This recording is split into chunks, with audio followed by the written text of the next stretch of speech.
എല്ലാ വർഷത്തെയും പോലെ ഈ പ്രാവശ്യം ഓണത്തിൻ്റെ പായസമേളയുടെ പണിയിലാണ് കേട്ടോ. ഉത്രാടത്തും തിരുവോണത്തും നമ്മൾ എല്ലാ വർഷവും പായസമേള നടത്താറുണ്ട്. അതുകൂടാതെ വിഷുവിന് നടത്താറുണ്ട് കേട്ടോ. വേറെ ഓർഡറുകൾ കിട്ടിക്കഴിഞ്ഞാൽ അത് ചെയ്ത് കൊടുക്കാറുണ്ട്. അപ്പോൾ ഈ പാലട ഒഴികെ ബാക്കി പരിപ്പ്, ഗോതമ്പ്, അടപ്രഥമൻ ഈ 3 പായസത്തിന് നമ്മൾ പൂർണ്ണമായിട്ടും തേങ്ങാപ്പാൽ പിഴിഞ്ഞ് പലാണ്ട് എടുക്കണേ. അതിൽ വേറെ എക്സ്ട്രാ വരവുപാലൊന്നും ചേർക്കാറില്ല കേട്ടോ.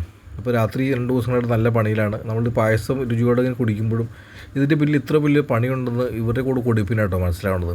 അപ്പോൾ രാത്രി പാതിരാത്രിയൊക്കെ ഇതെല്ലാം വരട്ടിയെടുക്കുന്നുണ്ട്. ഗോതമ്പും ശർക്കരയൊക്കെ ഇട്ട് അലിയിച്ച് നല്ല വരട്ടിയെടുക്കാൻ കേട്ടോ. രാത്രി നല്ല മഴയുണ്ടായിരുന്നു. പണിയൊക്കെ തകൃതിയായിട്ടൊക്കെ നടന്നുകൊണ്ടിരിക്കുകയാണ് കേട്ടോ. ഈ പണി രാത്രിയുള്ള കാറ്ററിംഗ് പണിയെന്ന് പറഞ്ഞാൽ ഭയങ്കര അധ്വാനം കേട്ടോ. ഉറക്കം ശരിയാവില്ല, നല്ല പണിയുണ്ട് കേട്ടോ.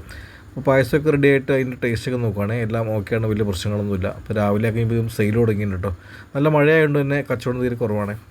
അപ്പോൾ സാധനം വണ്ടിക്കാരൊക്കെ വരാറുണ്ട്. ഇപ്പോൾ റോഡിലും തിരക്ക് തീരെ കുറവാണ് കേട്ടോ. അപ്പോൾ എല്ലാ പായസങ്ങളും 1.5 ലിറ്ററിലാക്കിയിട്ട് നമ്മൾ പാക്ക് ചെയ്ത് വെച്ചിട്ടുണ്ട് കേട്ടോ. എല്ലാത്തിനും ലിറ്ററിന് 300 രൂപ ഉണ്ടോ വരാം. അപ്പോൾ പായസത്തിന് പണി കഴിഞ്ഞ് രാവിലെ വീട്ടിൽ ചെന്നപ്പോൾ പിള്ളേരോട് ഓണത്തിൻ്റെ ഡാൻസിൻ്റെ വീഡിയോ ഷൂട്ടൊക്കെ തുടങ്ങിയിട്ടുണ്ട് കേട്ടോ. അപ്പോൾ രാവിലെ ഞാൻ ഇല്ലാത്തതുകൊണ്ട് എൻ്റെ വൈഫും കുട്ടികളാണ് പൂക്കളൊക്കെ ഇട്ടത് കേട്ടോ. അപ്പോൾ അവർ ഫോട്ടോഷൂട്ടൊക്കെ കഴിഞ്ഞിട്ട് ഊണ് റെഡി ആയിട്ടുണ്ട്. അപ്പോൾ ഊണൊക്കെ കഴിഞ്ഞിട്ട് 2 ദിവസം ഉറക്കശീലമുണ്ട്, ഉറങ്ങാൻ പോകണ്ട. ബൈ.